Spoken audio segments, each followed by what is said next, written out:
EAC Audiolivros, A Mentalidade Anticapitalista, de Ludwig von Mises. O audiolivro aqui disponibilizado tem o propósito de educar sem fins lucrativos. Peço que o adquiram posteriormente. Dicas, críticas, sugestões e pedidos nos comentários. Aqueles que estão vendo pelo celular, para ler, ponham o celular em posição vertical e expanda a tela. Aqueles que estão vendo pelo navegador, haverá uma opção no canto superior direito nas configurações para dar zoom na imagem, podendo, portanto, ler comigo.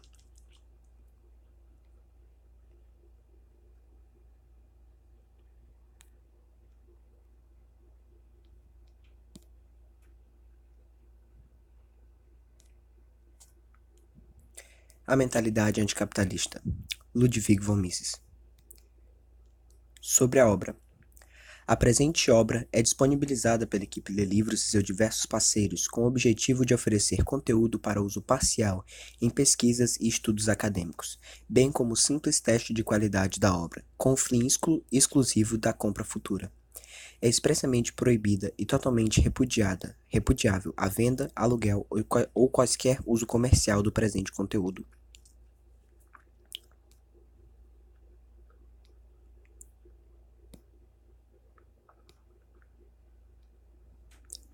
A mentalidade anticapitalista, Ludwig von Mises. O capitalismo elevou o padrão de vida dos Estados Unidos a um nível sem precedentes. Por que motivo, então, muitos americanos são contra esse regime?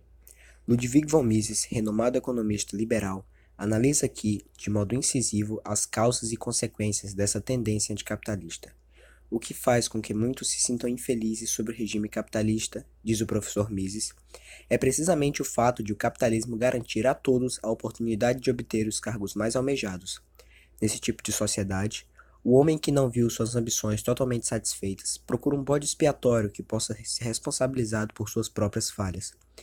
Ele acusa a ordem social existente. O professor Mises examina criticamente os sentimentos anticapitalistas dos intelectuais, escritores e artistas, e põe em evidência suas falácias e equívocos. Esse livro incitante deve ser lido por todos os que se interessam pela liberdade individual e por uma economia saudável. O professor Mises é um dos mais notáveis economistas de nosso tempo, inspirado, no início de sua carreira, pelo trabalho de seus professores, os grandes economistas austríacos Karl Menger e von Bauer. Ele, através de uma série de pesquisas universitárias, analisou sistematicamente cada problema econômico importante, criticou erros inveterados e substituiu velhos sofismas por ideias sadias. Por último, em seu excelente livro Ação Humana, integrou o resultado de seus estudos em um amplo tratado que abrange todos os aspectos, tanto da teoria econômica quanto das políticas econômicas. Introdução. A substituição dos métodos pré-capitalistas de administração econômica pelo capitalismo laissez-faire multiplicou os índices populacionais e elevou de maneira sem precedentes a média do padrão de vida. Hoje, a nação mais próxima será aquela que não tiver colocado obstáculos ao espírito livre da empresa e da iniciativa privada. O povo dos Estados Unidos é mais próspero do que os habitantes de todos os outros países porque seu governo resistiu mais tempo em relação aos governos de outras partes do mundo a adotar uma política de obstrução dos negócios. Não obstante, muitas pessoas, e especialmente os intelectuais, repelem o capitalismo com veemência. Na sua maneira de ver, esta horrível forma de organização econômica da sociedade só trouxe desordem e miséria. Outrora, os homens eram felizes e prósperos nos bons velhos tempos que antecederam a Revolução Industrial. Hoje, sob o capitalismo, o que predomina são os pobres famintos, cruelmente explorados por grosseiros individualistas. Para estes patifes, a única coisa que conta é ganhar dinheiro. Não produzem coisas boas e realmente úteis, mas apenas o que proporciona altos lucros. Envenenam os corpos das pessoas com bebidas alcoólicas e fumo, suas almas e mentes com histórias em quadrinhos, livros lascivos e filmes tolos. A superestrutura ideológica do capitalismo é a literatura da decadência e da degradação, o show burlesco e a arte do striptease, os filmes de Hollywood e as histórias de detetive. O preconceito e o fanatismo da opinião pública se manifestam com mais clareza pelo fato de ela vincular o adjetivo capitalista exclusivamente às coisas abomináveis e nunca àquelas que todos aprovam.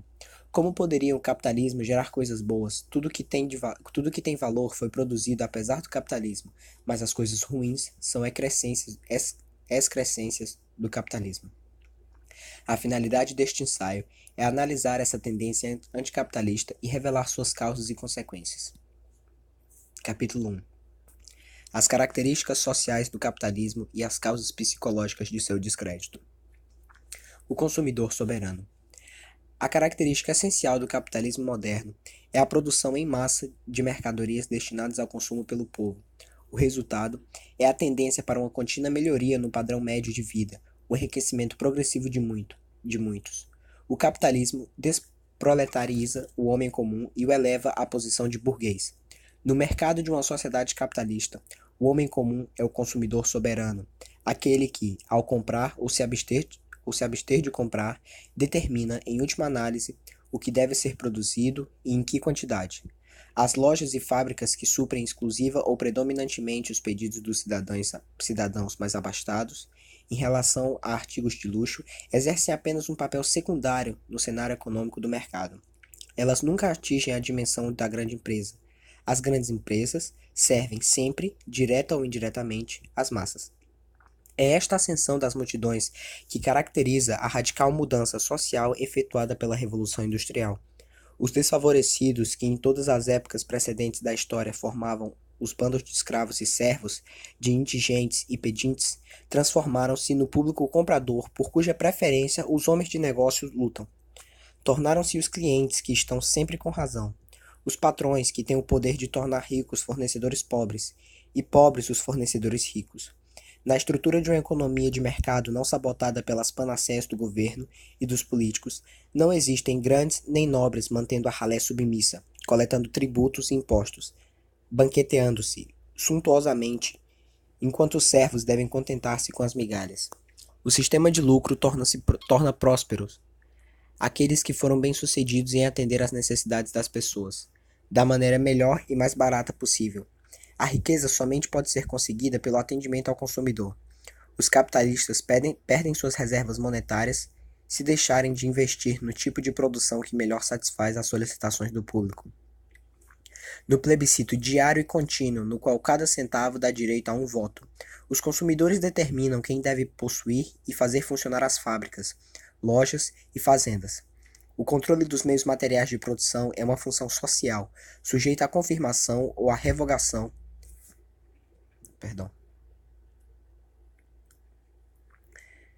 Sujeita à confirmação ou à revogação pelos consumidores soberanos. O conceito moderno de liberdade é isto: todo adulto é livre para moldar sua vida de acordo com seus próprios planos, não é forçado a viver de acordo com o projeto de uma autoridade planejadora, que impõe seu único esquema através da polícia, isto é, o aparato social de compulsão e coação. O que restringe a liberdade do indivíduo não é a violência ou a ameaça de violência de outrem, mas a estrutura fisiológica de seu corpo e a inevitável escassez natural dos fatores de produção. É óbvio que o critério do homem para moldar seu destino jamais poderá ultrapassar os limites estabelecidos pelas chamadas leis da natureza. Estabelecer esses fatos não equivale a uma justificativa da liberdade do indivíduo em relação a padrões absolutos ou noções metafísicas. Não expressa qualquer julgamento quanto às doutrinas em voga dos defensores do totalitarismo, seja de direita ou de esquerda. Não tem nada a ver com as afirmações de que as massas são muito estúpidas e ignorantes para identificar o que melhor atende suas verdadeiras necessidades e interesses e de que necessitam muito de um protetor, o governo, a fim de não se prejudicarem a si próprias. Tampouco procura discernir se há super-homens disponíveis para exercer tal profissão. A preferência de aperfeiçoamento econômico. Sob o capitalismo, o homem comum desfruta de vantagens que em épocas passadas eram desconhecidas e, portanto, inacessíveis até mesmo aos mais ricos. Mas, com certeza, automóveis, televisores e geladeiras não fazem o homem feliz. No momento em que os adquire, ele pode sentir-se mais feliz do que antes. Porém, à medida que alguns de seus desejos são satisfeitos, surgem novos. Assim é a natureza humana. Poucos norte-americanos estão cientes do fato de que seu país desfruta do mais elevado padrão de vida e de que o modo de viver do norte-americano médio afigura-se como fabuloso e fora do alcance da grande maioria dos povos que habitam países não capitalistas. A maior parte das pessoas deprecia o que tem e o que pode adquirir e almeja as coisas que lhes são. A maior parte das pessoas deprecia o que tem e o que pode adquirir e almeja as coisas que lhes são inacessíveis. Seria inútil lamentar este apetite insaciável por mais e mais bens. Esta avidez é exatamente o impulso que conduz o homem na direção do aperfeiçoamento econômico. Manter alguém contente com o que já conseguiu ou pode facilmente conseguir, sem interesse por melhorar suas próprias condições materiais, não é uma virtude. Tal atitude é muito mais um comportamento animal do que a conduta de seres humanos racionais. A principal característica do homem é de ele nunca desistir de aumentar seu bem-estar através de atividades intencionais. Todavia, esses esforços devem ajustar-se ao objetivo, devem ser apropriados para surtir os efeitos desejados. O que há de errado com a maioria de nossos contemporâneos não é o fato de desejarem intensamente um suprimento mais rico de várias mercadorias, mas sim de escolherem meios inadequados para atingir esse objetivo. São iludidos por falsas ideologias. Favorecem políticas que são contrárias a seus próprios e muito bem compreendidos interesses vitais. Incapazes de enxergar as inevitáveis consequências a longo prazo de sua conduta, comprazem-se com seus efeitos passageiros a curto prazo. Defendem medidas que com certeza resultarão no empobrecimento geral, na desintegração da cooperação social sob o princípio da divisão do trabalho e num retorno à barbárie. Existe apenas uma maneira exequível de se melhorar as condições materiais da humanidade: acelerar o crescimento do capital acumulado em oposição ao crescimento da população. Quanto maior for a soma de capital investido por trabalhador, mais e melhores mercadorias poderão ser produzidas e consumidas. Isto é o que o capitalismo, o mais injuriado sistema de lucro, realizou e realiza de novo todos os dias. Não obstante, a maioria dos governos atuais e partidos políticos procura sofregamente destruir esse sistema. Por que todos eles detestam o capitalismo? Porque, ao mesmo tempo em que desfrutam do bem-estar que o capitalismo lhes confere, lançam olhares saudosos aos bons velhos dias do passado e às condições miseráveis do trabalhador russo de nossos dias. A sociedade de status e o capitalismo. Antes de responder a esta pergunta, é necessário distinguir melhor a característica inconfundível do capitalismo, em contraste com a da sociedade de status. É muito frequente comparar os empresários e capitalistas da economia de mercado com os aristocratas da sociedade de status. A base da comparação está na existência, em ambos os grupos, de homens relativamente ricos, em contraste com as condições relativamente limitadas dos outros homens. Contudo, o uso dessa metáfora impede que se compreenda a diferença fundamental entre os ricos aristocratas e os ricos burgueses, ou capitalistas. A fortuna de um aristocrata não é um fenômeno do mercado, não se origina do fornecimento aos consumidores e não pode ser diminuída nem mesmo afetada por qualquer ação por parte do público. Ela provém da conquista ou da liberalidade por parte de um conquistador. Pode extinguir-se pela revogação por parte do doador ou pela perda violenta por parte de outro conquistador, ou pode ser dissipada por esbanjamento. O senhor feudal não atende consumidores e está imune aos dissabores da ralé. Os empresários e capitalistas devem sua fortuna às pessoas que, enquanto fregueses, sustentam seus negócios. Eles a perdem, inevitavelmente, assim que outras pessoas o superam no atendimento aos consumidores de forma melhor e mais barata. A finalidade deste ensaio não é descrever as condições históricas que criaram as instruções de casta e status, a subdivisão das pessoas em grupos hereditários com diferentes camadas, direitos, reivindicações e privilégios ou incapacidades legalmente justificadas. A única coisa que conta para nós é o fato de a preservação dessas instituições feudais ser incompatível com o sistema do capitalismo. A abolição dessas instituições e o estabelecimento do princípio de igualdade perante a lei removeram as barreiras que impediam a humanidade de desfrutar de todos os benefícios que o sistema de propriedade privada dos meios de produção, bem como de empresa privada, torna possível. Numa sociedade baseada em camadas, status ou castas, a situação de vida do indivíduo é fixada. Ele nasce em certa categoria e sua posição na sociedade é rigidamente determinada pelas leis e costumes, que designam a cada membro de sua classe privilégios e deveres ou incapacidades definidas. Excepcionalmente, a boa ou má sorte poderá, em casos raros, Elevar um indivíduo a uma camada superior ou rebaixá-lo a um inferior.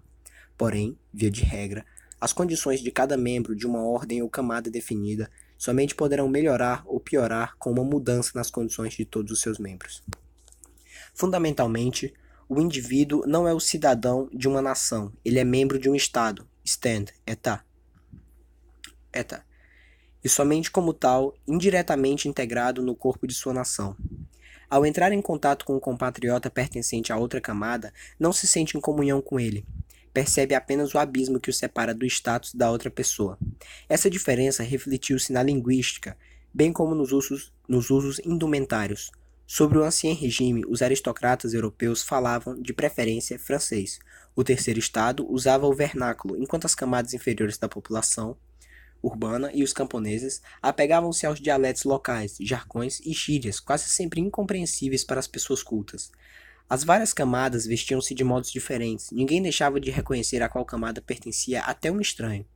A principal crítica que os enaltecedores dos bons velhos tempos dirigem contra o princípio de igualdade perante a lei é a de que ele aboliu os privilégios de camada e dignidade. Segundo eles, tal princípio atomizou a sociedade, dissolveu suas subdivisões orgânicas em massas amorfas.